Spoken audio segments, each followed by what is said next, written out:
Hello everyone, today is 3rd of February, now it's about 11 o'clock in the morning Moscow time.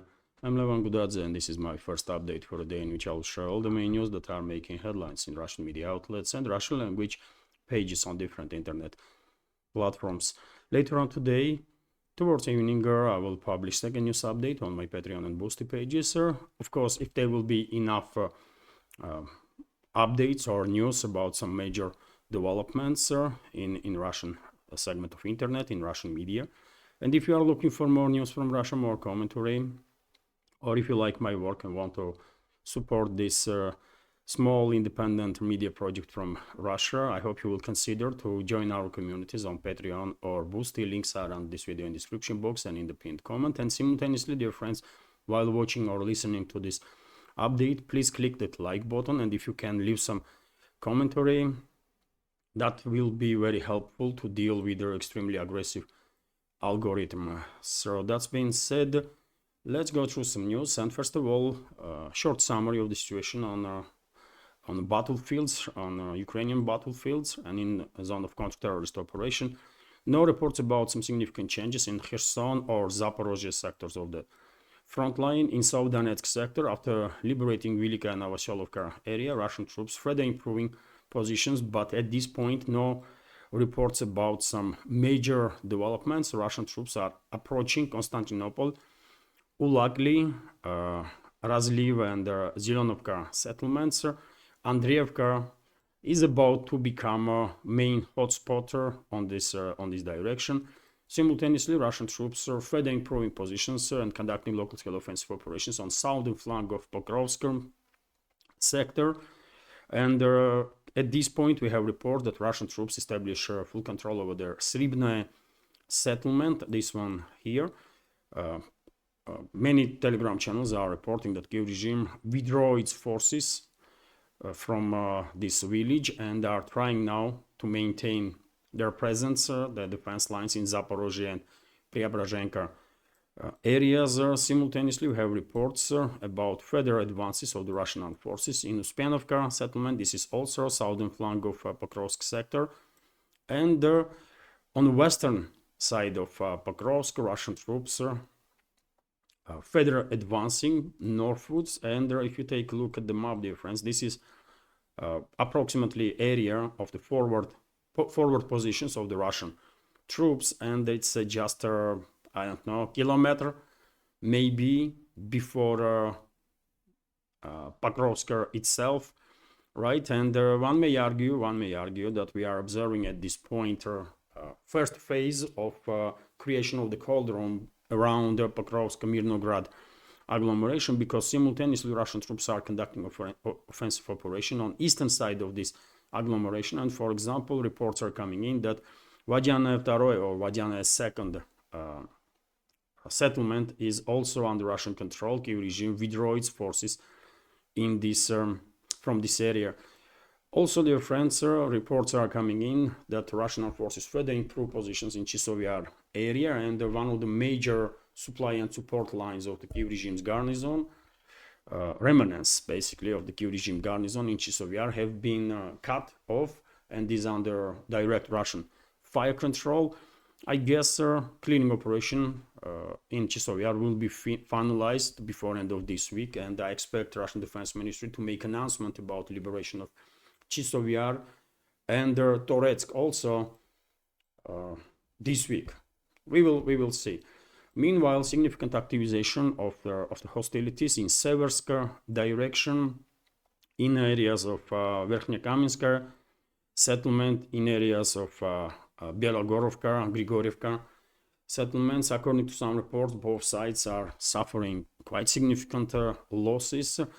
And when it comes to this area, by the way, due to extremely difficult terrain, especially on the line of contact at this point, even though I'm no military expert, I think it will be better to actually enter this salient to conduct offensive operations on the northern western direction, and from southern side, and towards southern western direction from the north, to encircle Siversk itself and all the settlements in this area, and then just force Kyiv regime's troops, once they are in the cauldron, to lay down arms and surrender, because frontal assaults, I mean, for how many months now, did not really bring much success, I will say. Maybe this is due to previous command of Russian forces in Siversk direction that was removed several months ago, and now, as far as I know, there is a new command in charge here, and hopefully this new command will take different approaches, more effective approaches, and soon we will see some really significant progress of the Russian armed forces in Siversk direction. At this point,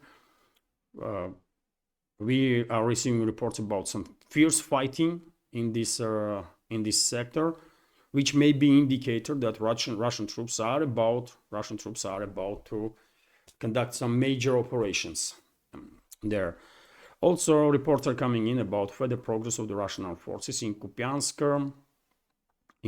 area. Although no specifics, Russian troops clearly are trying to encircle Kupiansk and surrounding settlements here. And when it comes to zone of counter-terrorist operation in the Kursk salient area, reports are coming in that maybe as a result of some mistake on part of mappers and military experts, or maybe as a result of local scale counteroffensive that Kyiv regime troops conducted. Now we have reports that Pogribki settlement, this one here, is under control of Kyiv regime's forces, which indicates that Orlovka and Nova Sorochina settlements that were in a gray zone also most likely are under control of Kyiv regime's forces. So probably mappers will make some changes in this regard. Overall, initiative is in Russian hands when it comes to all sectors of the front line. Obviously, despite all the attempts, Kyiv regime and its NATO backers are unable to regain initiative in any direction. That's been said. Let's go through some more news, and we have TASS news agency's report that overnight, early hours of this morning, Russian air defense systems on duty intercepted 70 Ukrainian drones that were launched in direction of number of Russian regions. To be more precise, 27 drones were intercepted over the Rostov region, 25 drones over the Volgograd region, 7 drones over the Astrakhan region, 5 drones over Voronezh region, 4 drones over the Belgorod region, 2 drones over the territory of Kursk region, and we have also reports that at least one drone was intercepted over the Caspian Sea. By the way, if you take a look at the map, well, there is quite a distance, isn't it? This is Caspian Sea, and which is lake actually, not really sea, but it's huge, isn't it? Anyways, one drone at least was intercepted over the Caspian Sea, and yes, it is quite a distance from Kyiv-controlled territory to this area, but no air defense system in this world is perfect, right? And no air defense system can neutralize all the aerial targets always 100%, even best ones like Russian air defense system or Israeli air defense system that quite often also is unable to intercept all the aerial targets. At this point, no detailed information about any casualties on the ground as a result of this quite large-scale drone attack on Russia, or any more or less significant damage. If any update on that, of course, I will share additional information on my Telegram page and Twitter X page. If you are not subscribed, please consider to do so. Links are on this video in the description box and in the pinned comment. And quite often, by the way, I'm posting information on Telegram and Twitter X that I'm not necessarily then highlighting in video updates, right? So it might be useful tool to receive additional news, and so yes. Vzгляд newspaper, by the way, is reporting that Russian law enforcement agencies opened criminal case against the commander of the Kyiv regime's commander of 19th missile brigade of the Kyiv regime, who ordered missiles to be launched towards a school in Sudzha as a result of which there was a significant casualties among civilians. Kyiv regime, I reported about it in my previous update. Kyiv regime tried to conduct this, not just try, but actually conducted bloody provocation. They shelled school building where Kyiv regime's forces have created a concentration camp, and a significant number of civilians were kept there unlawfully, obviously. And as a result of this Ukrainian strike on a school building, there was a casualties, and Kyiv regime were very quick to blame Russia for this. That was the whole essence of the provocation, to then blame Russia, blackmail Russia. But I don't think anybody, at least outside the Western world, believed Kyiv regime's propaganda. And now Russian security services, law enforcement agencies are opening case against this criminal commander of the 19th Missile Brigade of the Kyiv regime's forces, who give direct order to shell that building. I'm quite sure that individual will be brought to justice. And Kyiv regime did try to Kyiv regime conducted this bloody provocation to divert attention, obviously, from crimes, war crimes that Kyiv regime's forces and NATO mercenaries committed in Kursk salient area.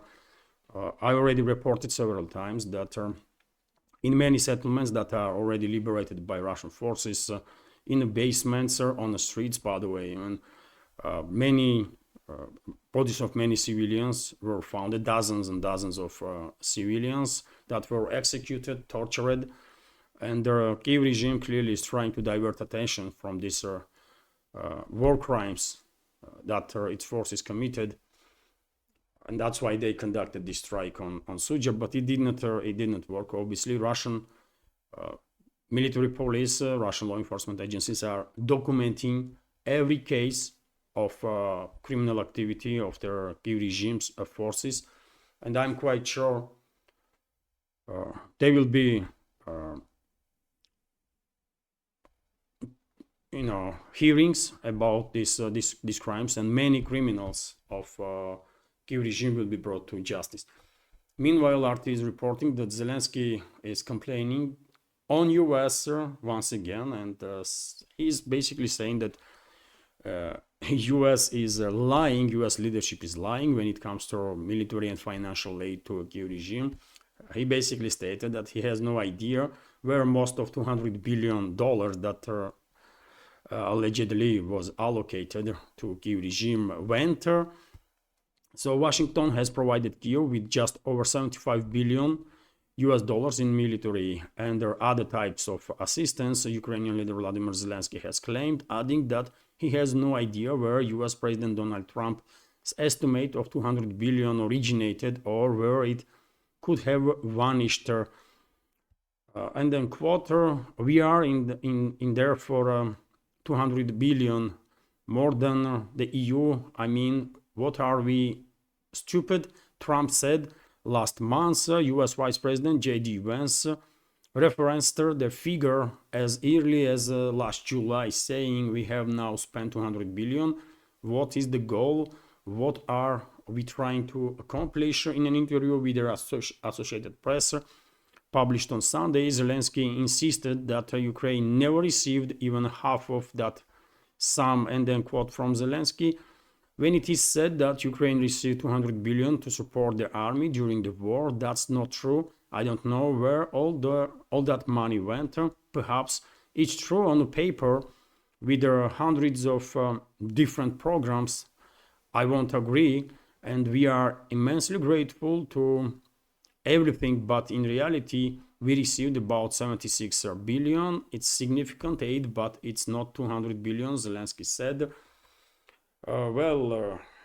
Maybe he should buy a little less properties, hotels, yachts, and so on, and his criminal associates, and then they will have a better understanding where this money went, right? But it is quite a stuff when the puppet is beginning to bark at its master. I mean, Trump and his administration are not going to be happy when they learn about Zelensky's statements, that's for sure. And it's not just Zelensky, by the way. Trump now is dealing obviously with all sorts of opposition from the globalists and their puppets in North America, in other parts of the world, and obviously in Europe also. Well, Russian president was asked by Russian TV journalist Pavel Zarubin about relationships, future relationships between Trump and European leaders. And Russian president was quite direct that European leaders will wag tail for Trump. And very shortly, let's go through this news. And he has a point, isn't it? That's exactly what is going to happen. So the EU always taken its political cause from Washington and will continue doing so with Donald Trump in office. Russian President Vladimir Putin has stated, despite some EU leaders actively opposing Trump's election, the newly inaugurated president will restore order and bring the bloc to heel quite quickly, Putin believes. The Russian president made remarks on Sunday in an interview to Russia One TV journalist Pavel Zarubin. It has been decades since Europe last had a strong politician capable of forming opinions independently from Washington, Putin said, and he is absolutely correct, by the way. Me personally, I can say that last heavyweight politician in Europe probably was, or one of the last, French president, like Jacques Chirac, for example, Mitterrand. They were heavyweights for sure. When it comes to Germany, by the way, after Helmut Kohl, Germany, I don't think really had some heavyweight president. Schröder was trying to act independently based on in national interests of Germany as far as he understood it, but he did not really run Germany for a long time. Who else? Mitterrand, Chirac, and that's about it, isn't it? At this point, Europe definitely don't have any heavyweight leader in any country whatsoever, right?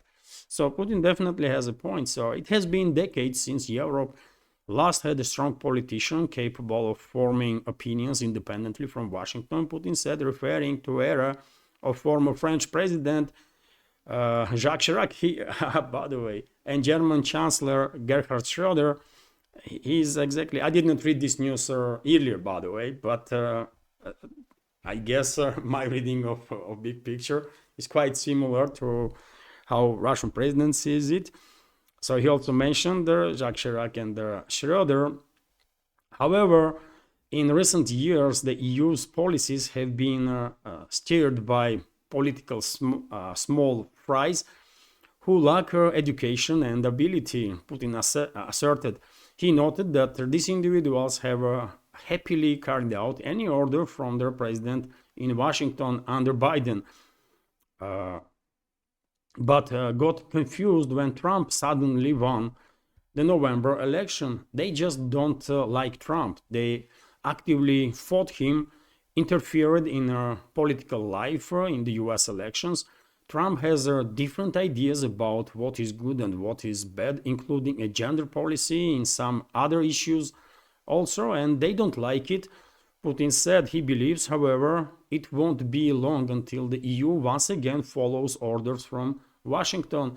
I assure you, Trump will, with his character and persistence, will restore order quite quickly, and all of them, you'll see soon, all of them will stand at the master's feet and gently wag their tails. Putin argued, and dear friends, you tell me if Putin is wrong on any of the points here. He is correct, right? He is correct, and this is quite unfortunate for Europe, by the way, that used to have great leaders, right? Really heavyweight politicians. And now, just take a look at the people that formally are in charge of major economies there. It's I don't know, man. It's just not normal, and so yes, it is inevitable that in couple of months time, Trump will deal with this resistance from globalists and their puppets in Europe, and they will follow his orders without any significant issues, right? There will be no rebellion against Washington in Europe. That's for sure. And dear friends, before I continue, let me notice that this small independent media project from Russia is completely subscriber funded. And if you like my work, if you like my channels, if you think I deserve to be in this field of news and political commentary, please consider to support my work and this project with donation through PayPal or Boosty platforms. I have new PayPal account, by the way, since previous one was blocked. So yes, you can donate through PayPal or a Boosty platform or through cryptocurrencies. Of course, it will be great support too if you will consider, if you will become a Patreon of the project, by the way, by becoming a member of our communities on Patreon and the Boosty. Links are on this video in the description box and in the pinned comment. And that's been said, dear friends, once again, let me notice that I'm quite active on my Telegram channel and Twitter X page. And if you can, please subscribe.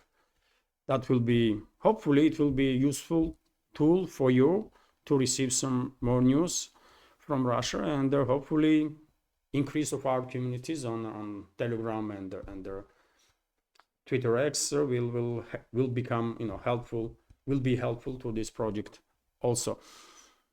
All the links on this video in the description box and in the pinned comment. And let's continue with some more news. RT is reporting that Arab nations reject Trump's idea to relocate Gaza population. I still find it hard to believe how could Trump even think about removing entire population of the Palestinians from an area, and why he spoke about this openly, by the way, with the journalists. And there is audio, isn't it? I listened to audio about his statements on this topic. This was a big mistake, but he was actually, I mean, one may argue that he was calling for ethnic cleansing, right? Which is a crime against humanity. So he should be careful, definitely, when he's, talking on some topics that he is not really prepared to, because he might say some quite creepy stuff, right? And he does quite often. And this is a prime example of that. I don't think Trump is in support of any ethnic cleansing or genocide. I don't think he is in support of genocide, right? But his statements might say otherwise. Anyways, let's go through some. That's why you have to be careful. Well,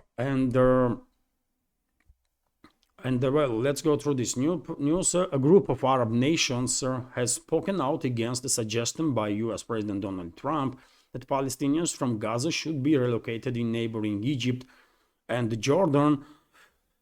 Trump claimed last week that Gaza has been turned into a literally demolition site by their fighting between Israel and Palestinians, armed group Hamas, and that their best solution is to just clean out that whole thing. He vowed to get involved with some of the Arab nations and build housing for Gaza's population of 2.3 million in different locations where he thinks they could live in a peace for a change.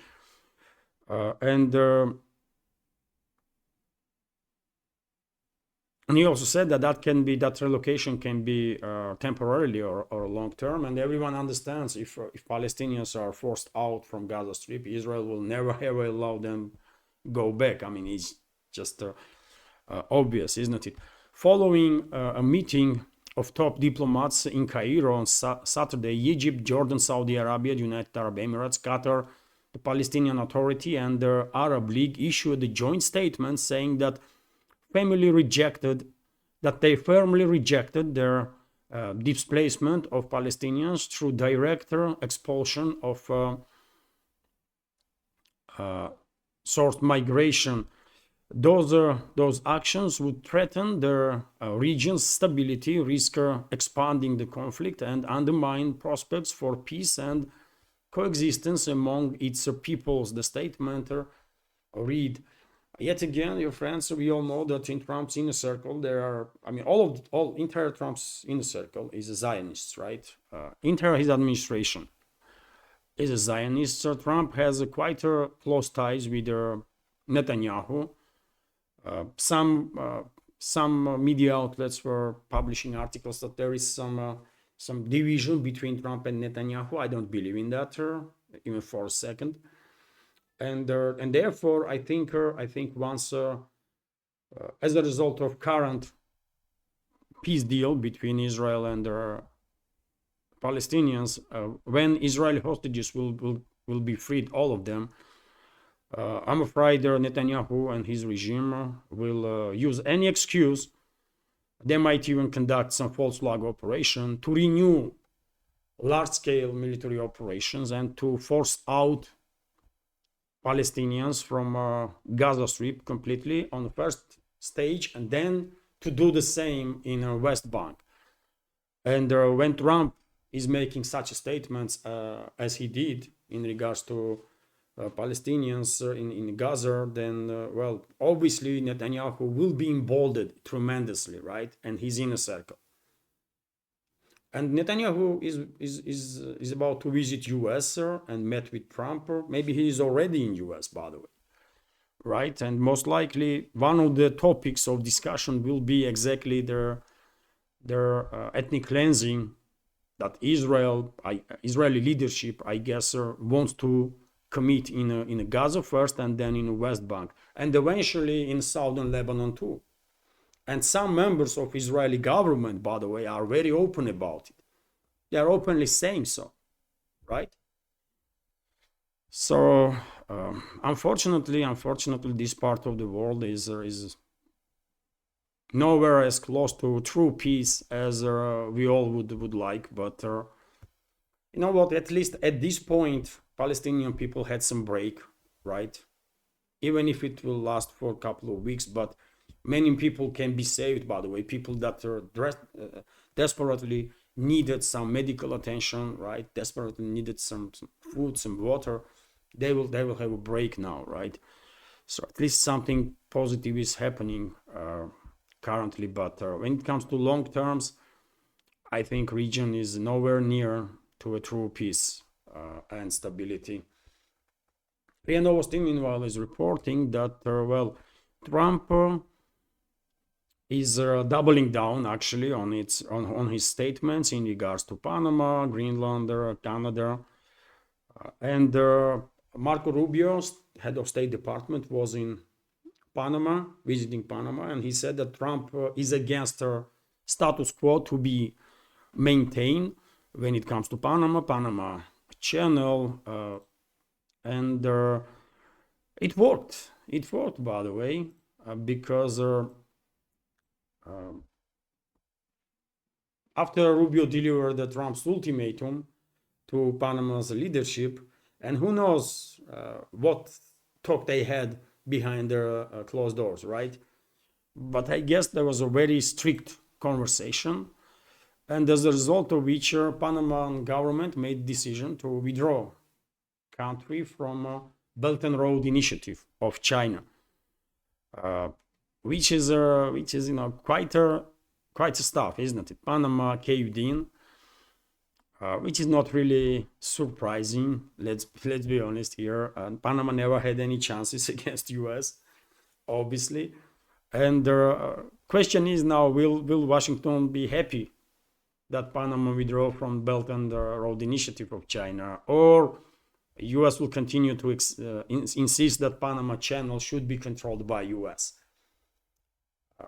I guess Washington will not be happy by this decision of government of Panama. It will please them, but it's not enough, I guess, for Trump and his inner circle, his backers, and therefore pressure on Panama will increase further.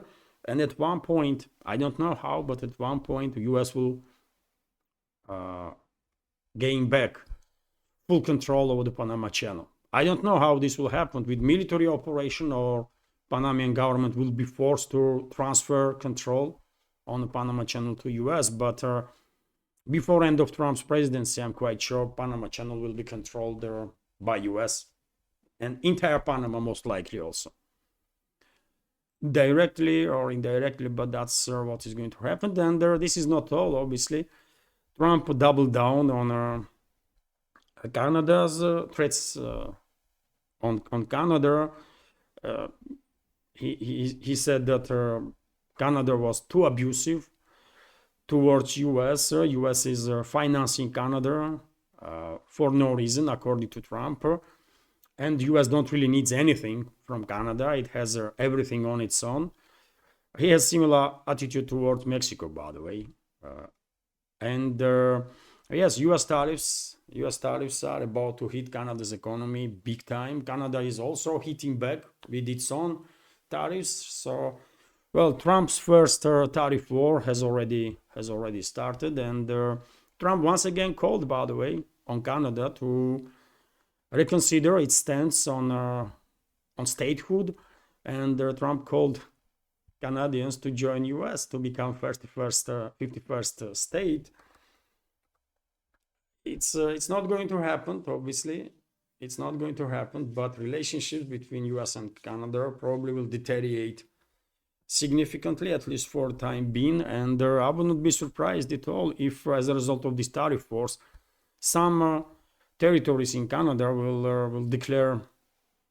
may try at least to declare independence, to deal separately with US, or maybe even to join US. You know, because the US definitely can harm Canada's economy big time, because as far as I know, Canada exports 75% to US, by the way. 75% of Canada's exports are directed to US market, and this number is about 80 or 85% when it comes to Mexico. So these countries are unbelievably dependent on US and very vulnerable, right? And I don't think they really can do much to protect themselves, right, from you know, US influence, let's say this way. So some very serious developments are taking place, and what is especially unfortunate, by the way, it seems like these hostilities between the political leadership of US, Canada, Mexico, this hostility is transferring now to public too, little by little, but it's definitely the case. More and more videos, by the way, on internet when citizens of Mexico expressing their opinions, negative opinions about current situation, when citizens of Canada are doing the same. And there was already 2 incidents, isn't it, when there was hockey matches between Canadian and US teams, that they have one league, isn't it? So they are constantly playing each other. And the US anthem was booed, right? Which is not nice, by the way. Sport should stay out of politics always. I mean, this is always should be the case, right? You went to watch a good game, right? So enjoy your time. Don't boo anthems of any country, by the way. It's not okay, man. You might be upset, but it's still, by the way, it's a sport, right? Those are hockey players did nothing wrong, right? Hockey players from US team, half of whom might be Canadians, for God's sake. So they did nothing wrong. So don't disrespect them and country that they represent, or their team represents. So yes, unfortunately, I mean, it is bad, by the way, bad to see that. Unfortunate to see that this hostilities between the political classes is transferring now to public of these countries. Hopefully it will not come down to real hostilities on the ground, right? Military hostilities, let's say. But well, relationships are not gonna get any better anytime soon. That's for sure. Vzglyad newspaper, meanwhile, is reporting that Musk, Elon Musk, head of Doji, that's a funny how U.S. government agencies are coming up with names of different programs and so on. Musk was a big fan of Dogecoin, isn't it? And he is in charge now of this DOG institution, which is part of U.S. federal government now, isn't it? New establishment. And so he called USAID, by the way, USAID, a criminal organization that was spending US taxpayers' money like there is no tomorrow on some crazy programs all over the world, and even financing bioweapons, by the way. Even financing research in bioweapons fields. That's what USAID was doing, by the way. He called it a criminal organization, and I guess USAID will not survive this assault from Musk and the Trump, by the way, who actually stated that USAID was run by some bunch of lunatics, radical lunatics. That's exactly what Trump said, and they have a point, I guess, right? If they were spending money on some crazy programs, and they were, by the way, in 2023, USAID spent some 60 billion, more than 60 billion of US taxpayers on all sorts of crazy programs worldwide. 2024 was, I guess, the similar, and if not involvement of Trump's administration, they will do same stuff in 2025 too, but it's not gonna happen now because probably USAID will not survive this assault, and instead of USAID, some maybe other institution will be created through which US will try to push its agendas worldwide, because USAID is a spearhead of US soft power, isn't it, in the world. But because of the craziness of people that were running this institution, it's not gonna survive now, and will be either heavily modernized or and reorganized, or will cease to exist, and something else will be created that will promote US interests worldwide. Vzglyad newspaper is also reporting that Trump is under assault, by the way, right? You can see, dear friends, Trump is making quite a lot of headlines here in Russia, more headlines than the Russian president does, right? It is quite understandable. He just get to office, right? And there is a huge attention to his personality, his first steps. And he is that kind of person. I mean, he just makes buzz around him, right? That was the case during his first term, and it is going to be the case this time also. So we have this report, by the way, from Vzglyad, according to which Western propaganda, by the way, is going after Trump big time, especially, propaganda outlets that are controlled by globalists, right? And for example, Wall Street Journal is already attacking Trump and many other media outlets, by the way, that his policies already harming US, all these tariff wars and stuff. How Wall Street Journal knows? How Wall Street Journal can know that Trump's decision from yesterday or day before already harmed US greatly? What this propaganda outlet is talking about, right? In the future, there might be some difficulties for US too, but eventually, by the way, what will happen is that with this tariff wars, US will force European companies that were considering to move their manufacturing plants to Mexico or Canada. Those European companies will reconsider their decision and they will move their companies into US. As I said many times before, by the way, Western ruling class seems to me are very focused on reindustrialization of the US. because US is a main enforcer of the Western ruling class, right? And how they gonna achieve rapid reindustrialization of US? Only if they will force Europe to deindustrialize, right? And to move European manufacturing capabilities to US, and also to force companies that are operating in Mexico and Canada to move their manufacturing plants into US, right? That's the fastest way, by the way, isn't it? And that's exactly what is happening, by the way. That's why Biden's administration attacked Nord Stream pipelines. It was a main intention behind that largest industrial scale terrorist attack was to initiate the industrialization of their Europe, right? And all this sanction war on Russia, by the way, when Brussels every other week is imposing additional sanctions, all these sanctions mainly are in a place to further intensify the industrialization of Europe, right? Which is already happening big time. And so I think these policies of Trump might actually work quite well for US. It might create some short-term shortages on the market, short-term some economical issues, right?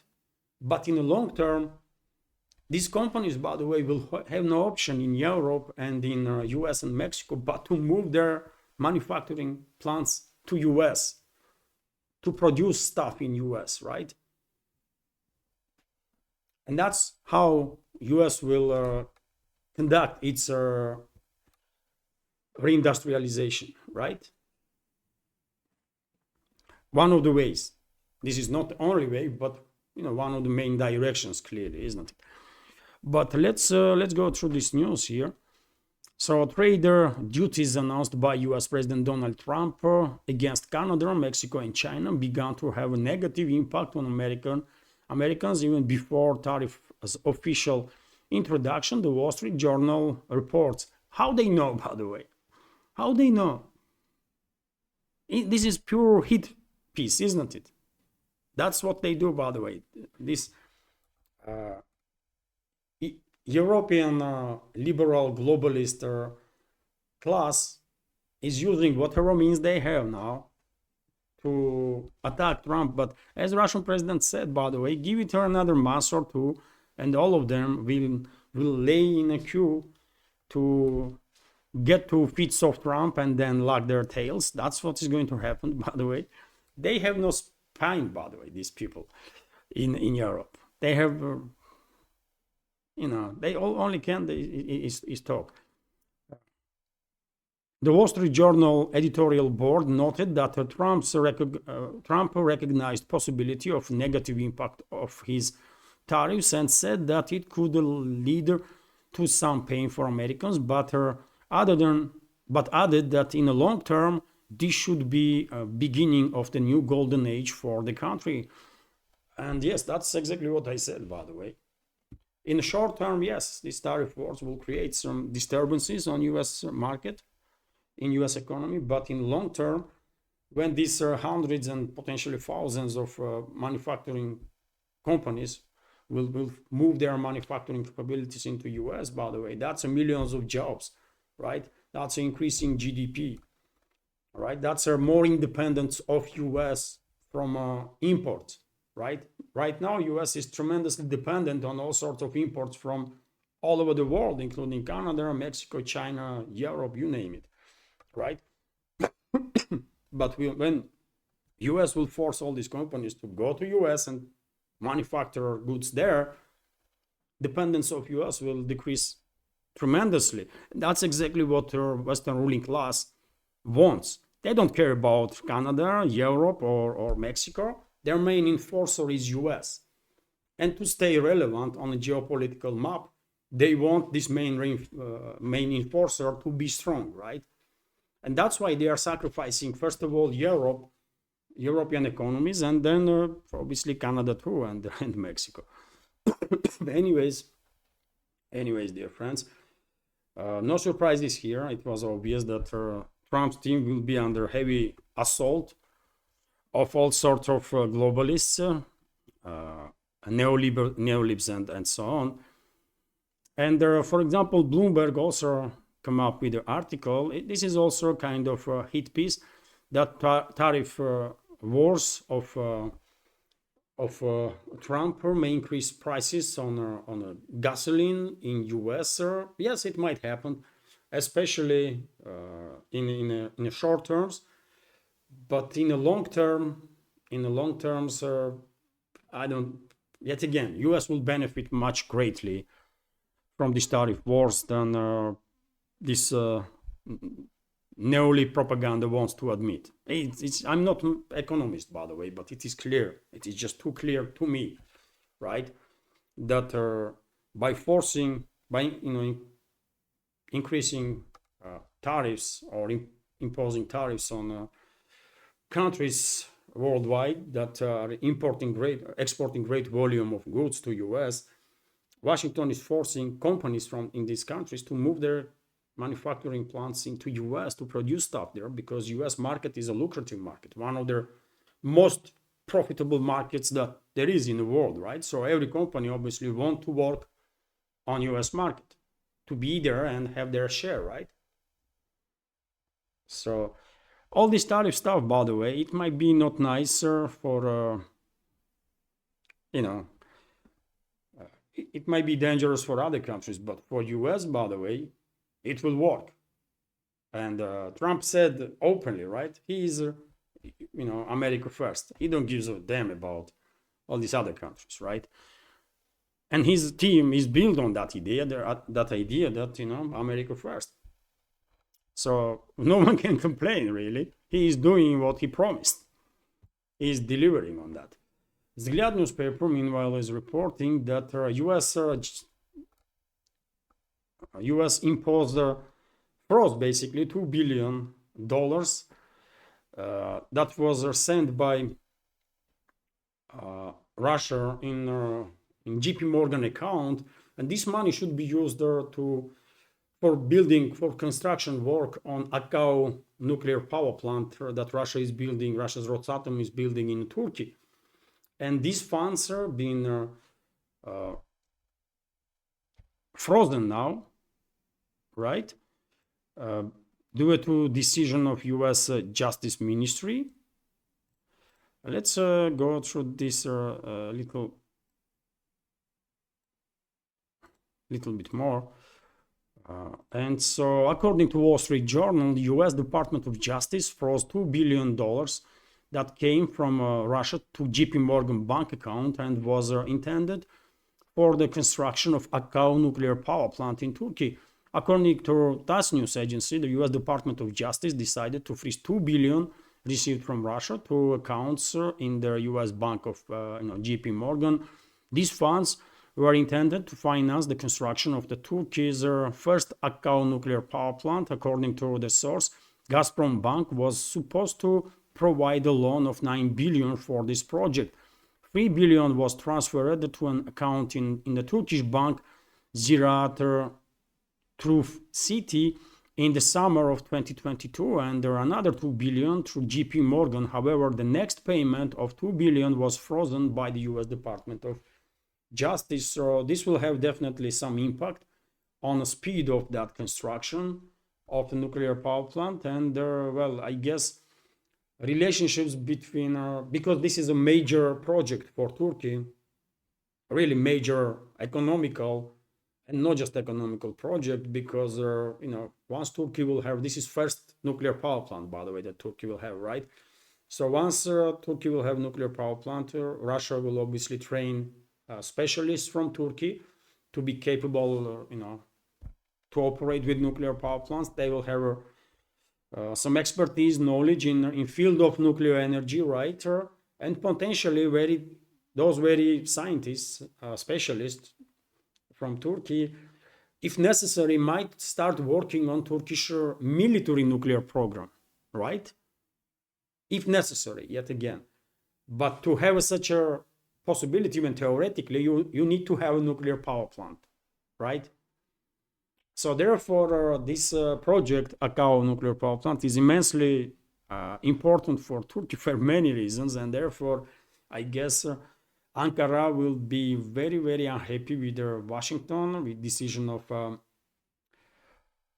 to freeze this 2 billion that was allocated for construction of this power plant. But let's see what other ways will be found. I guess at this point, due to significant, I will say, changes in relationships between Moscow and Ankara, especially after developments in Syria, when pro-Turkish terrorist groups overrun the country, I guess Moscow would not be too upset about this decision of U.S. Justice Department to freeze this money, because Moscow will have an excuse not to finish that or to prolong as much as possible construction of that nuclear power plant, right? Moscow always can say, you know what, it's U.S. by the way. I cannot finalize this project because it's, look what your NATO ally is doing to you, right? It's not us, it's them that are freezing assets, and well, you deal with it, and that will be quite good, effective enough excuse, right, for Moscow to delay construction of this project, because yet again, on surface, you might notice no crucial changes between Russia and Turkey, but if you dig in, you will find out that yes, there are some serious frictions and there are serious changes, and one of the quite good indicators of that will be, for example, and the easiest way to notice it will be incoming summer, when there will be far fewer Russian tourists in Turkey.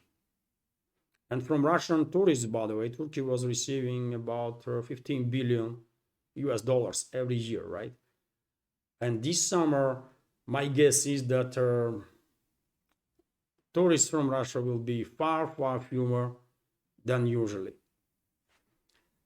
And, I guess that will be quite a good indicator that something has changed, and big time, right? I'm not sure Turkey was in a position to start these games, right, with Russia, but it's them. Turkey started it, so okay. Now Russia will, Russia will respond in ways that